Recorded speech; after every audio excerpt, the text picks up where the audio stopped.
জলযাত্ৰাৰ পৰা ঘূৰি আহি এনেদৰে দেখা পাইছেনে একদম ভগৱানৰ গানত বৰমাই কিমান যে ধুনীয়াকৈ ডান্স কৰি আছিল। সকলোৰে ইমান ফূৰ্তি কৰি আছিলে আৰু বৰমাৰ সৰু সৰু ক্লিপবোৰ ল'লোঁ। খুব বেছি তেখেতে ফূৰ্তি কৰি থাকে, জমাই থাকে, খুব বেছি ভাল লাগে। তেখেতে ডান্স কৰা দেখিলে আমিও থাকিব নোৱাৰোঁ আৰু আমিও বহুত বেছি ফূৰ্তি কৰিলোঁ। আৰু এয়া পৰিৱেশ ৰাতিলৈ কীৰ্তনৰ আয়োজন কৰা হৈছিল ওচৰৰে দাদাহঁতে। স্পেচিয়েল কীৰ্তন কৰিবলৈ আহিছিলে ভাইটি দাদা সকলোৱে কীৰ্তন কৰি মেলি সেইদিনাখনৰ দিন সমাপ্তি হ'ল। তাৰপিছত পিছদিনাখন আকৌ ৰাতিপুৱাই সকলোৱে ওচৰে পাঁজৰে সকলো মানে ইমান বেছি ভাল লাগে। সোনকালে উঠি লৈ ফুল চুল চিঙি মেলি গুৰুজীৰ কাৰণে আকৌ মালা বনাবলৈ ৰেডি কৰিলোঁ।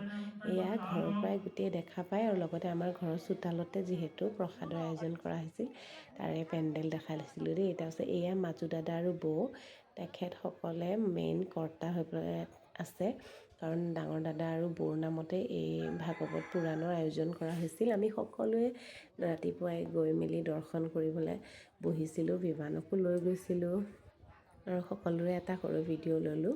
আৰু লগতে বাহিৰত চাব দেই, ইমান ধুনীয়াকৈ দোকান আনে। আমাৰ গোৰ্খাসকলৰ যেতিয়া এনেদৰে ভাগৱত পুৰাণ হয়, গোৰ্খাৰ সকলো বস্তু তাতে পাব আপোনালোকে।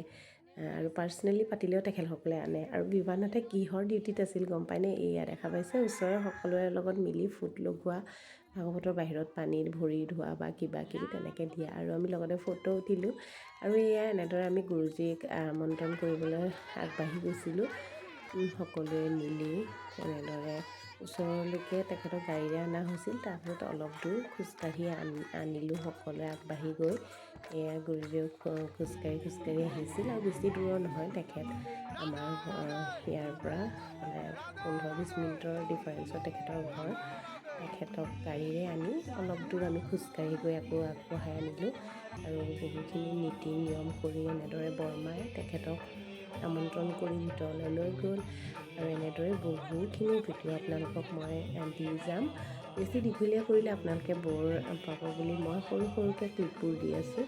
আগলৈ চাই যাব যদি আপোনালোকে ভাল পাইছে। ক'ৰ পৰা চাই আছে জনাবলৈ নাপাহৰিব। ইমানেই আজিলৈ আহোঁ আৰু ভাল লাগিলে কমেণ্ট কৰিব নাপাহৰিব দেই। Bye bye everyone, Radhe Radhe.